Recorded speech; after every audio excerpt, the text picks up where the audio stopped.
Como les decía, el mensaje de hoy lo hemos titulado Poder perfeccionado en la debilidad.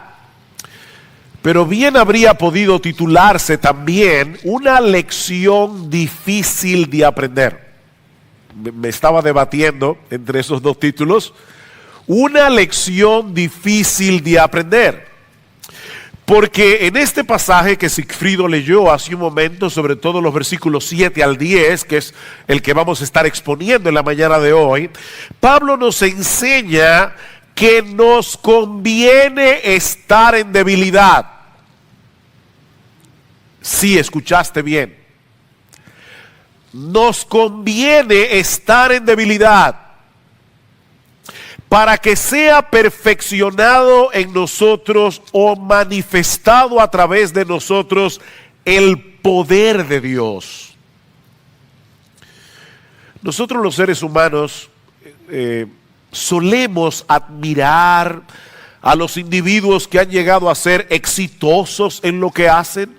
Nos encanta ver la revista Forbes y ver allí todos esos multimillonarios que comenzaron con un puestito en una esquina y entonces de repente por su capacidad y su tesón llegaron a donde están. Pero esa no es la imagen que Pablo nos muestra de sí mismo en este pasaje. De hecho, Pablo está contrastando aquí su propio ministerio llevado a cabo en medio de mucha debilidad con el de los falsos maestros que se presentaban a sí mismos como supercristianos. Mientras los falsos maestros se gloriaban en experiencias extraordinarias que según ellos eran una marca de la aprobación de Dios sobre sus ministerios, Pablo se gloriaba más bien en aquello que todos queremos ocultar: su propia debilidad. No nos gusta vernos débiles. Si tú no eres así, wow, qué bien. Por lo menos puedo hablar por mi caso. A mí no me gusta parecer un imbécil. A mí no me gusta equivocarme, sobre todo cuando es una equivocación pública. Todos queremos parecer fuertes y exitosos. Y es interesante que Pablo no se gloriara en ese tipo de experiencias porque él las había tenido. Y en el texto que Sigfrido leyó, nosotros vemos en los versículos 1 al 4 que Pablo había llegado al tercer cielo. Dios había arrebatado a Pablo y él dice, honestamente yo no sé si fue en el cuerpo o si fue fuera del cuerpo, pero Dios me llevó al paraíso y me dio allí, o yo pude escuchar palabras inefables, es decir, palabras que no pueden ser expresadas y que de hecho no se me permite expresar. Hay individuos hoy que mueren, van al cielo, escriben un libro y se hacen millonarios. Pablo no era así. De hecho, esa experiencia que Pablo cita había pasado hacía 14 años y Pablo nunca había mencionado eso en ninguna de sus cartas. Pablo no se gloriaba en eso. ¿Y por qué lo menciona aquí? Bueno, la única razón por la que Pablo hace mención de esta experiencia tan extraordinaria era para poner en contexto las dificultades que Dios había enviado a su vida para que él no se enalteciera en medio de esas experiencias tan extraordinarias. Noten el versículo 7, y dada la extraordinaria grandeza de las revelaciones, por esta razón, para impedir que me enalteciera, me fue dada una espina en la carne, un aguijón, como dice la Reina Valera, un mensajero de Satanás que me abofetee para que no me enaltezca. Él mencionó esa experiencia únicamente para poner este aguijón en contexto. Porque esa experiencia tan inusual no era lo que validaba el ministerio de Pablo. Lo que validaba el ministerio de Pablo era su determinación a servir a Cristo y servirle a su pueblo en medio de mucha debilidad. Esa era la certificación de su ministerio. De paso, mis hermanos, no caigamos en el error en el que muchos caen, de evaluar el ministerio de un hombre a través de las cosas inusuales que sea capaz de hacer, porque el mismo Jesús nos advierte en Mateo capítulo 7 versículo 22 que muchos llegarán al día del juicio presentando credenciales inadecuadas para ser aceptados en la presencia de Dios. Muchos me dirán en aquel día: Señor, Señor, ¿no profetizamos en tu nombre? Y en tu nombre echamos fuera demonios, y en tu nombre hicimos muchos milagros, no pocos. Y entonces les declararé: jamás os conocí. Ustedes nunca fueron míos. Apartaos de mí, hacedores de maldad. Wow. Muchos van a llegar al cielo engañados al día del juicio, pensando que porque hicieron cosas extraordinarias, ellos eran aprobados por Dios. De no haber sido por el ataque de sus enemigos en Corinto, nunca nos habríamos enterado que Pablo había sido arrebatado al tercer cielo.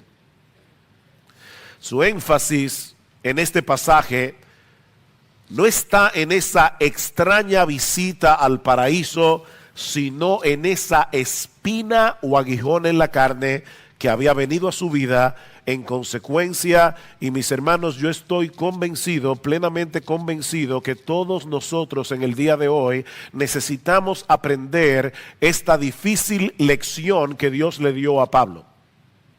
Y hay al menos 3 enseñanzas en este pasaje que espero que puedan ser de mucha bendición para ustedes como lo fueron para mí. La primera es que las debilidades y aflicciones que vienen a nuestras vidas, no importa el origen de tales aflicciones, las debilidades y aflicciones que vienen a nuestras vidas son orquestadas por Dios para su gloria y para nuestro bien. Son orquestadas por Dios. Vean una vez más el versículo 7, dada la extraordinaria grandeza de las revelaciones. Por esta razón, para impedir que me enalteciera, me fue dada una espina en la carne. ¿Dada por quién? Porque Pablo luego le llama un mensajero de Satanás. ¿Cuál era el origen de esta espina en la carne? Bueno, en el contexto el origen es Dios, no el diablo. Me fue dada por Dios, a pesar de que era un mensajero de Satanás. De alguna manera que no conocemos, Satanás estaba envuelto en esta prueba, pero él no podía ser la causa final de este aguijón, porque Pablo dice que a él le fue dado ese aguijón para que no se enalteciera. Y saben que al diablo le habría encantado que Pablo se llenara de orgullo. Dios estaba usando al diablo para humillar a Pablo. Eso es lo que estoy diciendo. Es por eso que Pablo le pide a Dios en oración que le quite la espina, que le saque este aguijón. Porque en última instancia, esa espina había venido de la mano de Dios. Y ya me imagino a algunos preguntándose: pastor, ¿y qué es ese aguijón? ¿De qué espina es que Pablo está hablando? Aquí la respuesta es muy simple, muy fácil. Yo no tengo la menor idea. Y no me voy a poner a especular. Porque Pablo no revela cuál era la naturaleza de ese aguijón. Y de paso yo creo que Pablo no revela la naturaleza de ese aguijón precisamente para que cualquier cristiano pudiera identificarse con él, aunque no estuviera pasando por la misma prueba que la de él. Cualquiera de nosotros puede identificarse con Pablo porque tenemos diferentes aguijones. Pero es obvio que se trataba de una aflicción bastante severa. Porque si hay algo que no se puede decir del apóstol Pablo es que era un ñoño. Pablo no era ese tipo de personas que se quejan por cualquier tontería y que todo se lo encuentran difícil. En el capítulo 11 de 2 a los Corintios, el capítulo anterior, Pablo cita algunas de las dificultades que él había tenido que enfrentar a través de su ministerio. Miren el versículo 24, 5 veces he recibido de los judíos 39 azotes. ¿Y por qué 39? Bueno, porque estaba prohibido en la ley que se le diera a un hombre 40. Entonces le dieron 39, pero 5 veces. 3 veces he sido golpeado con varas. 1 vez fui apedreado. 3 veces naufragué. Y he pasado 1 noche y 1 día en lo profundo. Y la idea es en lo profundo del mar. Con frecuencia en viajes, en peligros de ríos, peligros de salteadores, peligros de mis compatriotas, peligros de los gentiles, peligros en la ciudad, peligros en el desierto, peligros en el mar, peligros entre falsos maestros. Pablo, ¿y por qué no dijiste peligros y añadiste todo lo demás? Porque él quería que nosotros entendiéramos que él ha estado en peligros diversos en muchas ocasiones. Tú puedes presentar el mismo currículum vitae de sufrimiento. Pablo no era un ñoño. Sin embargo, esta espina en su carne, que Pablo menciona en el capítulo 12, parece sobrepasar todo lo que él menciona en esa lista. En el versículo 7 se refiere a esta dificultad como un mensajero de Satanás que lo abofetee. No hay una cosa más humillante que te abofeten. Literalmente el texto dice un mensajero de Satanás que me atormente, y el texto en el original da la idea de algo que era repetitivo. Pablo tenía mucho tiempo padeciendo de este problema, cualquiera que haya sido, y continuaría sufriéndolo por el resto de su vida, a pesar de que le había clamado al Señor que se lo quitara. Lo que también de paso nos enseña que no es incorrecto orarle al Señor que nos libre de una aflicción. Eso no es incorrecto, hermanos. ¿Está alguno entre vosotros afligido? Dice Santiago capítulo 5 versículo 13. ¿Qué debe hacer? Haga oración. Pídele al Señor que te libre. No es incorrecto que oremos para que el Señor nos libre de la aflicción. Lo que es incorrecto y pecaminoso es llenar nuestro corazón de amargura y comenzar a dudar del amor de Dios si Él decide hacer lo contrario. Eso es lo que es incorrecto. Debemos orar cuando estamos en la aflicción, pero siempre con esa actitud del Señor en el huerto de Getsemaní: Padre, pasa de mí esta copa, pero que no sea mi voluntad, sino la tuya. Y por otra parte también aprendemos de ese pasaje que todos los seres y cosas que existen en el universo están bajo el control de Dios, incluyendo al mismo Satanás. Esa es una de las lecciones que nosotros aprendemos en el libro de Job. El diablo tuvo que pedirle permiso a Dios, para tocar a Job. Mis hermanos, nadie puede tocar un hijo de Dios, nadie, a menos que Dios lo permita. Dios tiene que dar permiso. Como Jerusalén tiene montes alrededor de ella, así el Señor acampa alrededor de los que le temen y los defienden. Toda la aflicción que llegan a nosotros tienen que pasar por la supervisión de Dios. Y siempre que Él decreta que una aflicción nos toque, lo hace por un propósito santo y bueno, aunque la gente que Él use sea malo y esté actuando conforme a su maldad.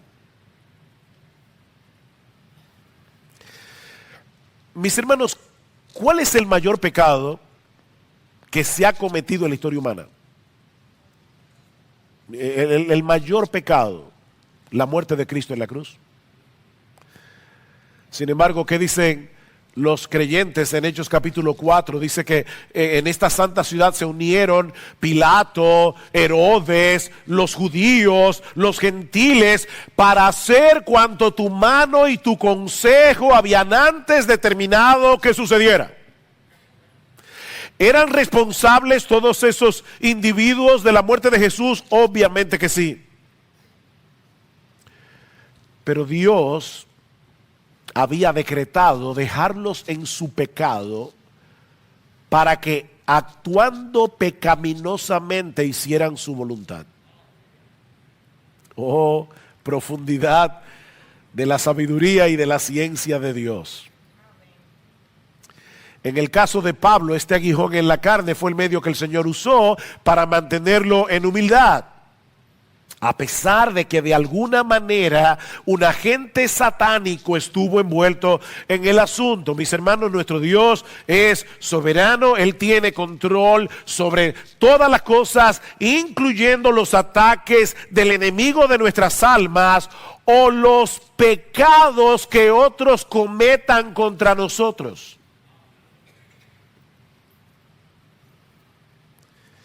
Él es un Dios bueno y sabio,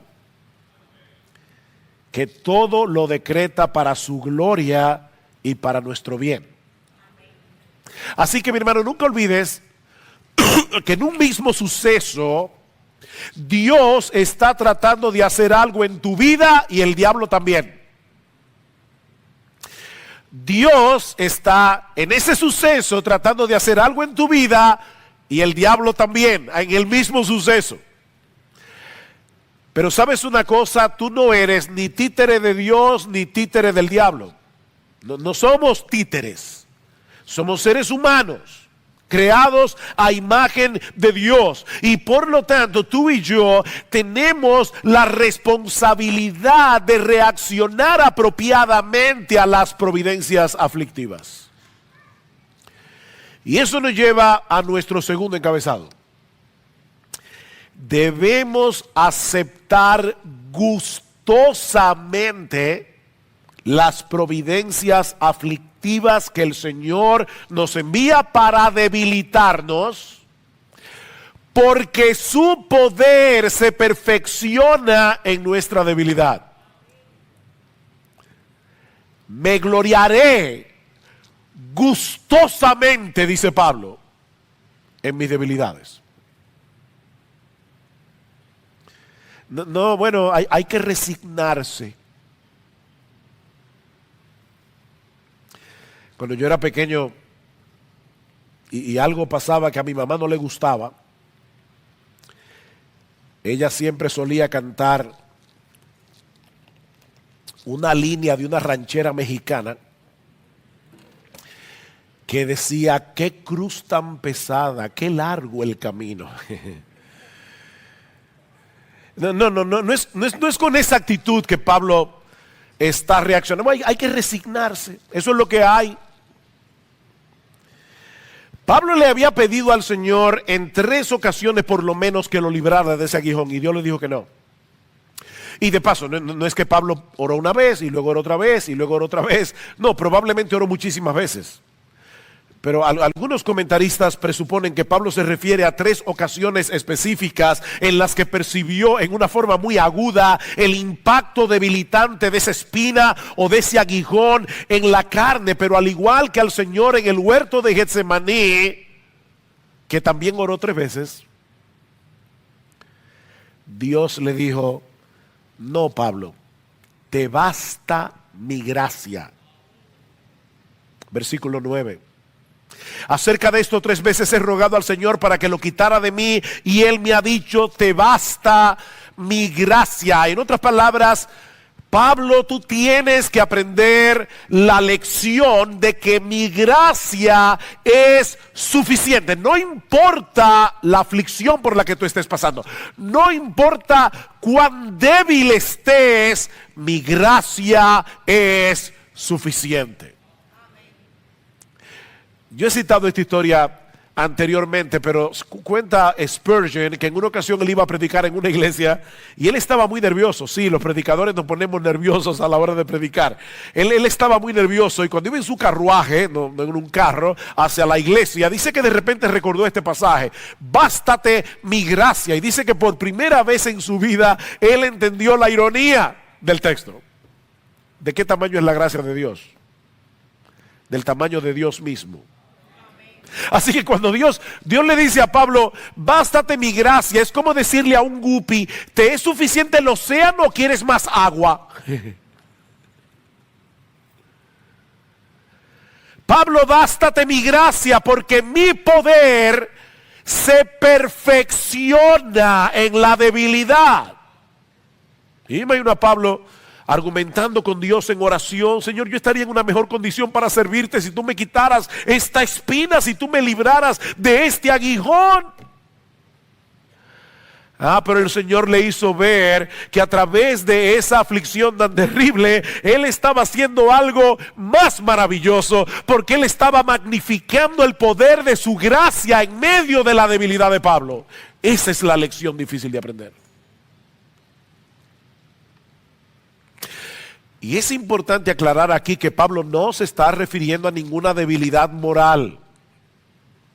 No. O sea, él no está diciendo: Señor, yo tengo problemas con la codicia, yo tengo problemas con la envidia, yo tengo problemas con la lujuria, yo tengo problemas con tener un espíritu misericordioso y perdonador, pero no importa porque tu poder se perfecciona en mi debilidad. No, Pablo no está diciendo eso. No es de ese tipo de debilidad del que Pablo está hablando aquí. De lo que Pablo está hablando aquí es de ese tipo de situaciones incómodas, dolorosas, difíciles, que nos limitan en algún sentido, que nos debilitan, que nos muestran lo frágiles, lo impotentes que somos para llevarnos a depender enteramente de la gracia de Dios. Es de eso que está hablando Pablo.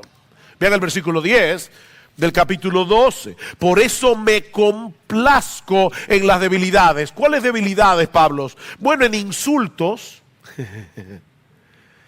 En insultos. Bueno, primero dicen debilidades. Me complazco en las debilidades. La palabra allí significa enfermedades, fragilidad, incapacidad. Hay enfermedades que incapacitan.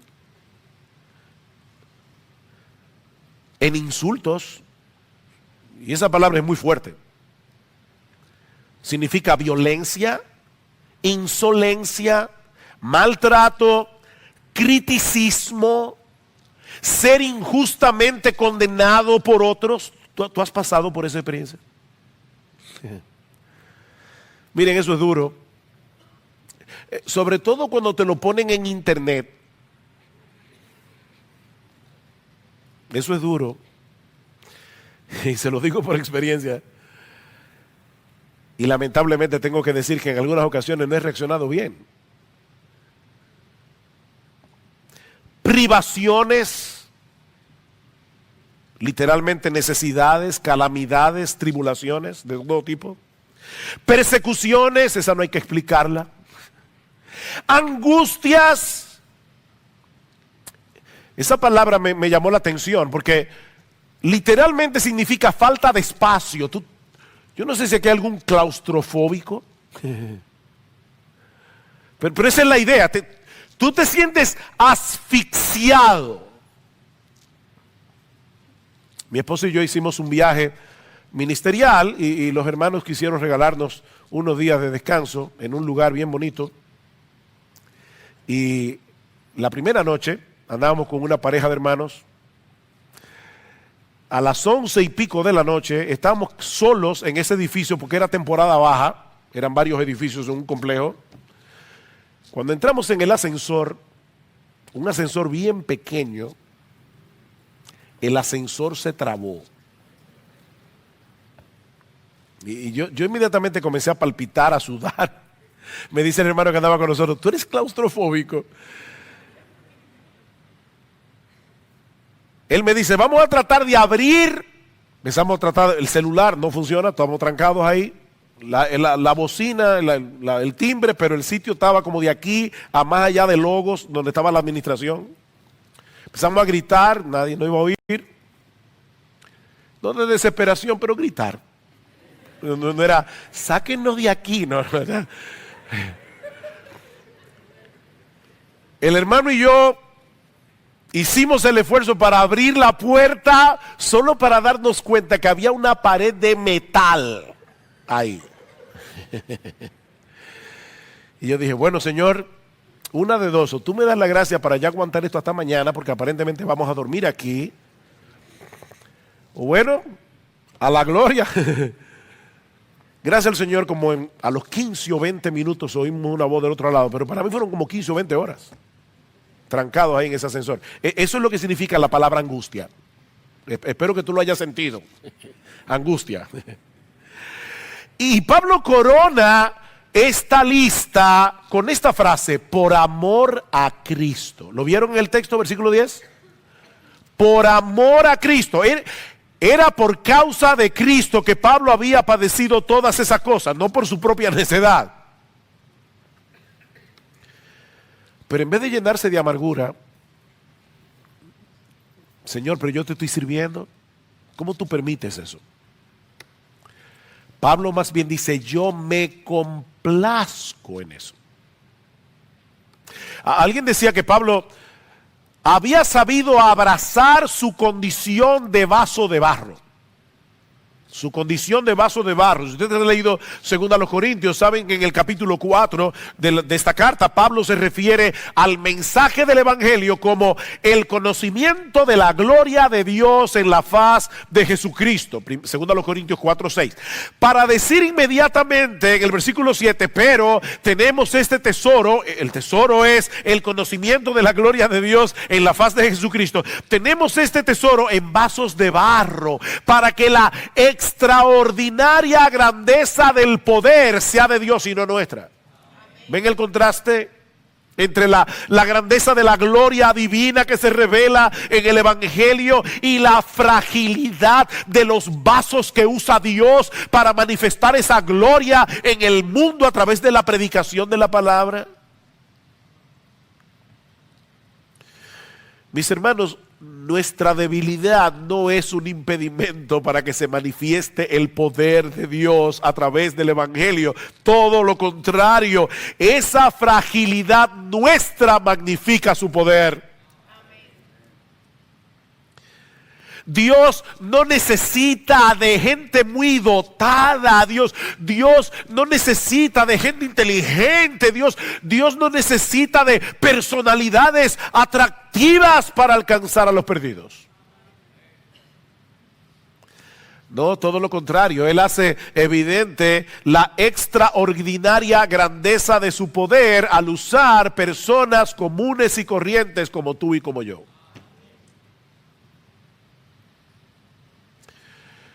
Ni el hombre más dotado del mundo tiene la capacidad de traer un muerto a la vida. Ni uno solo. ¿Se acuerdan cuando Erwin Lutzer estuvo aquí? Que vino hace relativamente poco tiempo. Él nos contaba después de la prédica que en una ocasión él fue a dar una clase de predicación a un grupo que nunca le había dado clases, que él no conocía. Así que él pensó, ¿cómo yo puedo ayudar a estas personas a entender lo que significa la predicación? ¿Saben lo que él hizo? Él alquiló una van y se llevó a todos los estudiantes al cementerio. Le dijo, escojan una tumba y predíquenle. Y todos estaban mirando extrañados. Él escogió una de una tumba de un hombre que se llamaba Jonathan, no se me olvida. Y comenzó a decirle, Jonathan, resucita. Levántate de los muertos. Tal vez no estoy gritando lo suficiente. Y volví a gritar más alto, Jonathan, levántate de los muertos. Y le decía a los estudiantes, comiencen a predicar. Al rato les dijo, ¿cómo se sienten ustedes? Y uno de ellos dijo, ridículo. Esto es absurdo. Y él le dijo, bueno, acostúmbrate a eso, porque eso es lo que tú vas a hacer todos los domingos. Predicarle a un valle de huesos secos para que Dios le dé vida. ¿Tú puedes hacer eso? Es el poder de Dios. Es el poder de Dios. Separado de mí nada podéis hacer. El problema, mis amados hermanos, es que todos tenemos la tendencia a confiar en nosotros mismos. ¿Y saben lo que hace Dios? En su amor, en su bondad y en su sabiduría nos manda nuestras espinas y aguijones para destruir nuestra autoconfianza. De hecho, Pablo, en el primer capítulo de esta carta, dice que ellos estuvieron a punto de morir. Ellos perdieron la esperanza de conservar la vida. Y ahora escuchen la interpretación que Pablo le da a este evento. Dice, dentro de nosotros mismos ya teníamos la sentencia de muerte, a fin de que no confiáramos en nosotros mismos, sino en Dios que resucita a los muertos. Pablo está reconociendo que de no haber sido por esa experiencia, la tendencia de su propio corazón era confiar en sí mismo. Y Dios le mandó ese aguijoncito, que no era otra cosa que estar a punto de morir. Mis hermanos, es cuando estamos conscientes de nuestra debilidad, de nuestras deficiencias, que nosotros clamamos desde lo más profundo de nuestro corazón por la asistencia de Dios. Y entonces Dios magnifica su gracia en nosotros y a través de nosotros. De ahí la reacción de Pablo ante este aguijón, esta espina que Dios había enviado a su vida. Como decía hace un momento, en vez de llenarse de resentimiento contra Dios por limitarlo de esa manera, Pablo le da la bienvenida. Él aceptó gustosamente ser debilitado para que se hiciera más evidente el poder de la gracia divina a través de su ministración. En el capítulo 11, versículo 30, Pablo dice, si yo tengo que gloriarme de algo, me voy a gloriar en mis debilidades. En el capítulo 12, versículo 9, dice que muy gustosamente se gloriará en sus debilidades para que el poder de Cristo more en mí, para que el poder de Cristo habite en mí. Y luego en el versículo 10 dice que Él se complace en sus debilidades.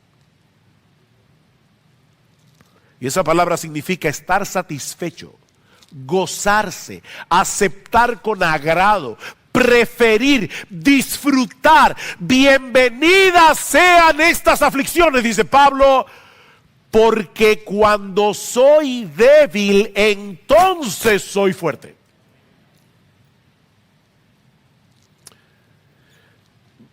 Mis hermanos, ¿vieron la conexión entre el cuándo y el entonces? Eso es importante. La conexión entre el cuándo y el entonces. Cuando soy débil, entonces soy fuerte. Hay una conexión allí. Es cuando soy consciente de mi debilidad que yo soy fuerte, porque esa conciencia me lleva a depender enteramente de Él. Cita el texto a la inversa y lo vas a entender mejor. Porque cuando yo creo que soy fuerte, entonces soy débil. Porque vas a tratar de hacer las cosas en tus propias fuerzas.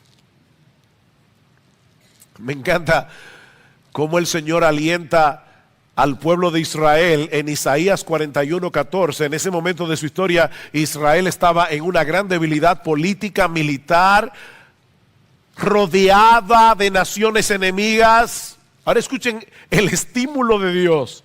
No temas, gusano de Jacob. Vosotros, hombres de Israel, yo te ayudaré, declara el Señor.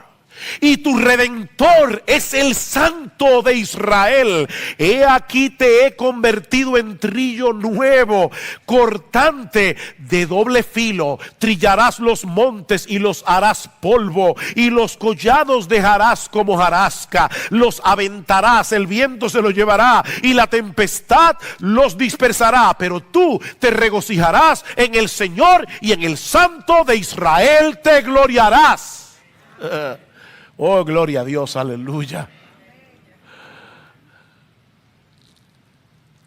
Dios no trató de subir la autoestima de los israelitas. No temas, gusano de Jacob, mañana te voy a convertir en león. No. No. Eres un gusano y seguirás siendo un gusano. Pero ¿sabes qué? Un gusano en las manos de Dios es capaz de trillar montes y despedazar los collados siempre y cuando se amparen en mí y se gloríen en mí.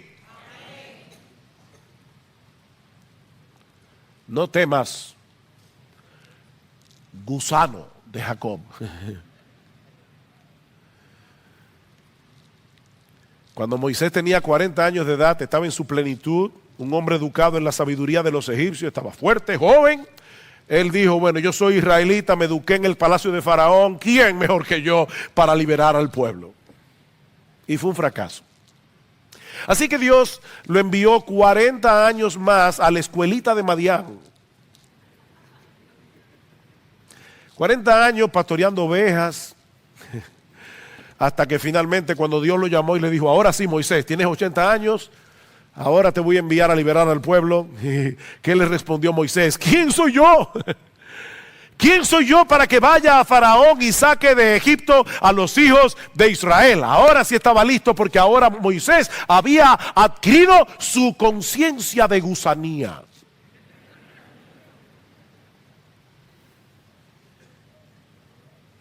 Y eso fue lo que le pasó a Pablo. Por eso pudo decir, yo me glorío en mis debilidades, para que el poder de Cristo se manifieste en mí. Y eso nos lleva a nuestro tercer y último encabezado. Y mis hermanos, este va a ser más breve, pero saben que este es el clímax, esta es la parte más importante de este sermón. La tercera enseñanza que nosotros podemos extraer de este pasaje es que es el amor a Cristo lo que nos permite abrazar con gozo las aflicciones que Dios decreta sobre nuestras vidas, porque hacen más evidente su gloria en nuestra debilidad.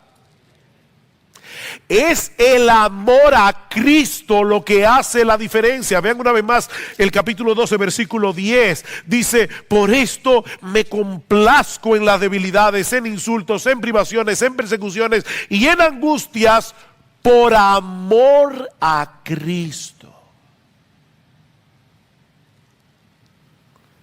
O por causa de Cristo.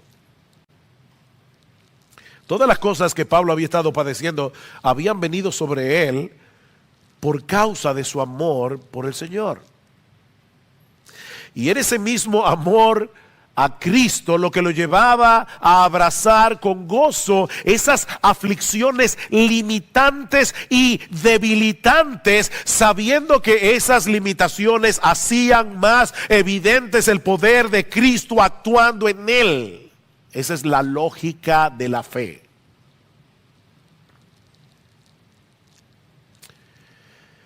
El razonamiento de Pablo era más o menos algo como esto. No me gusta este aguijón. No somos masoquistas. No me gusta este aguijón que llevo en mi carne, y le pedí al Señor más de una vez que me lo quitara. Pero ahora que el Señor me ha revelado que este aguijón es un instrumento usado por Él para magnificar la gracia de Cristo en mí, ahora me gloriaré en mis debilidades para que Cristo pueda ser magnificado en mi ministerio al hacer evidente el poder de su gracia en mí. Sí, pero fíjese, pastor, Pablo recibió una revelación. A mí nunca me han dicho eso. No es que ya tú no la necesitas. Él la necesitaba, pero tú no, porque ya está aquí. Ya tú no necesitas esa revelación. Sí, Pablo quería ser librado de esa espina en su carne, pero Dios respondió su oración no removiendo el aguijón, sino haciéndole ver que su gracia es suficiente a pesar de nuestras debilidades y limitaciones. Por la gracia de Dios soy lo que soy, dice Pablo en 1 Corintios 15:10. Y su gracia no ha sido en vano para conmigo. Antes bien he trabajado más que todos ellos, pero no yo, sino la gracia de Dios en mí. ¿Se dan cuenta? Nosotros hacemos la obra, Cristo se lleva los aplausos. Porque al final de cuentas, como cantábamos hace un momento, es su gracia obrando en mí y en ti. Alguien ha dicho que la meta final de Dios en orquestar nuestras debilidades, ya sea a través de un mensajero de Satanás, o de una circunstancia molesta, o a través del fracaso de sueños acariciados por mucho tiempo, cuando Dios envía todo eso a nuestras vidas, es para glorificar la suficiencia de la gracia y el poder de su Hijo.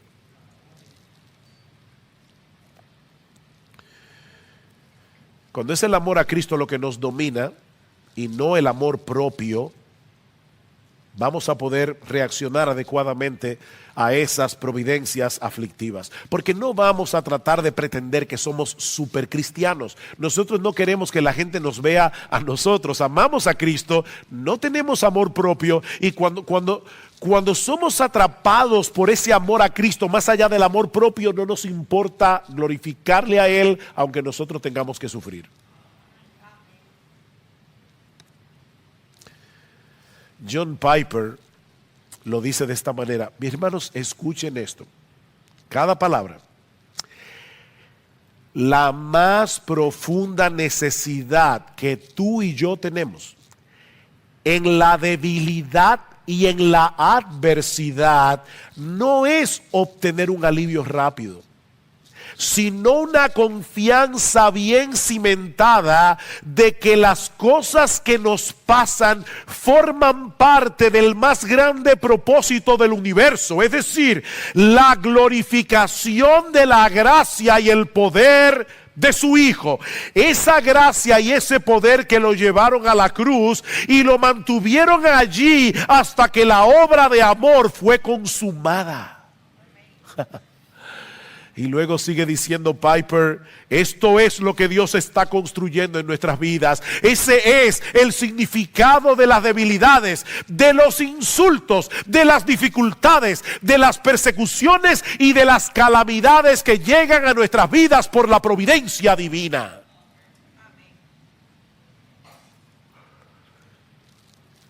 ¿Tú recuerdas cómo fue que tú te convertiste al Señor? No fue precisamente cuando viste tu debilidad y tu impotencia que tú viniste a Él en arrepentimiento y fe pidiéndole que te salve. Y de esa manera, cuando fuiste salvado, Dios se llevó la gloria y tú el perdón de tus pecados y el don de la vida eterna. Bueno, lo que estamos diciendo, mis hermanos, es que eso que te sucedió en el momento de la conversión es un estilo de vida que tú tienes que mantener a lo largo de toda tu vida cristiana hasta que el Señor te lleve a la gloria. Es un estilo de vida.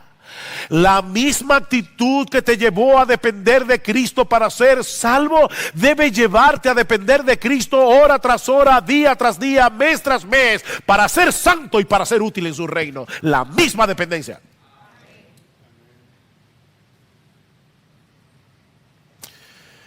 El problema es que debido al pecado que todavía mora en nosotros, tenemos suficiente orgullo y suficiente independencia como para seguir intentando hacer las cosas en nuestras propias fuerzas.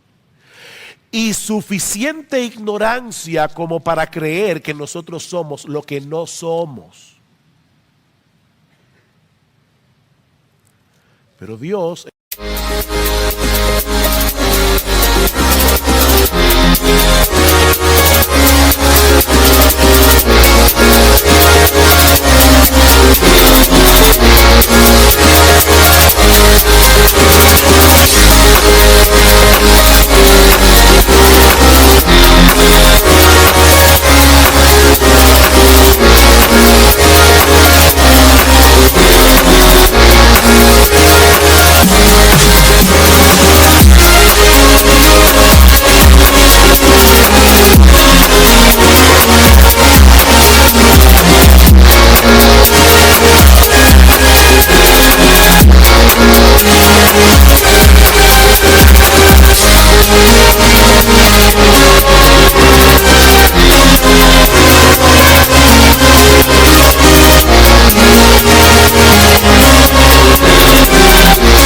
su amor y en su bondad se encargará de usar esas espinas y aguijones, tal vez no en la misma medida en que lo hizo con el apóstol Pablo, para aplastar, para destruir esa autoconfianza y llevarnos a experimentar la realidad de que Él es capaz de multiplicar las fuerzas del que no tiene ninguna, dice en Isaías capítulo 40, versículo 29. ¿Oyeron eso? Dios no necesita que haya un poquito de fuerza para aumentarla. No. Él es capaz de aumentar las fuerzas del que no tiene ninguna. Porque Él llama las cosas que no existen como si existieran, dice Pablo en Romanos 4:17.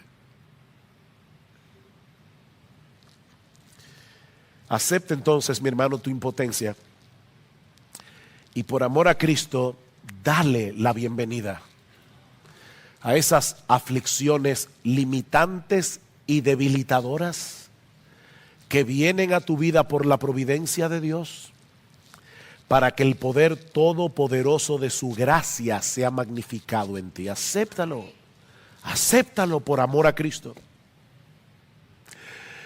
No te quedes, mi hermano, allí postrado, lamentando tu debilidad, ni pretendas ser el supercristiano que tú no eres. Déjate ya de pretensiones.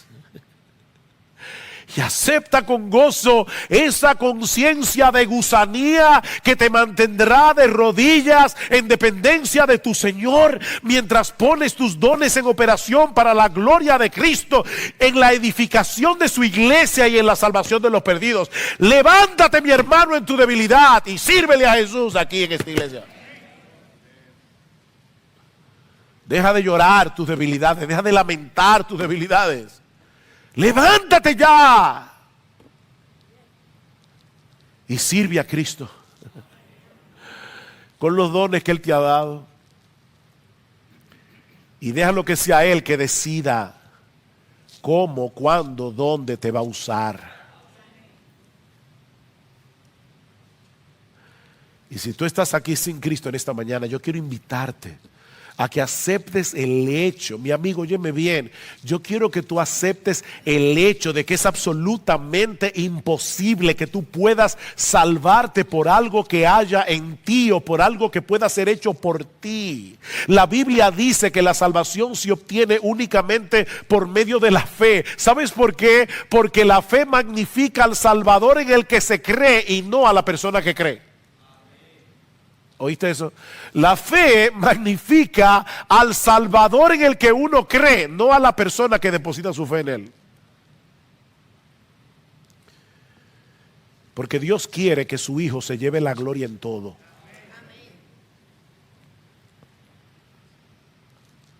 Mi amigo, Él se hizo hombre y murió en la cruz del Calvario en debilidad para pagar nuestra deuda con la justicia de Dios. Y ahora Él ofrece perdonar todos tus pecados, darte el don de la vida eterna si vienes a Él en arrepentimiento y fe, confiando únicamente en Él y en su obra de redención. Y de ese modo Él será glorificado en tu vida como un gran Salvador, y tú serás partícipe del más grande regalo que Dios puede darle a los hombres: disfrutar de comunión con Dios en Cristo, una deleitosa, íntima, gozosa, extraordinaria, maravillosa comunión con Dios en Cristo por los siglos de los siglos. Esta es la vida eterna, que te conozcan a ti, el único Dios verdadero, y a Jesucristo a quien has enviado. Mi amigo, dice la Escritura que Dios resiste a los soberbios, pero Dios da gracia a los humildes. Deja de creer que eres capaz de hacer lo que en realidad no puedes hacer, y ven humillado a los pies del Salvador, clamando por misericordia, para que Él magnifique su gracia en ti, salvándote por gracia. Ven a Cristo y ven ahora.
Señor.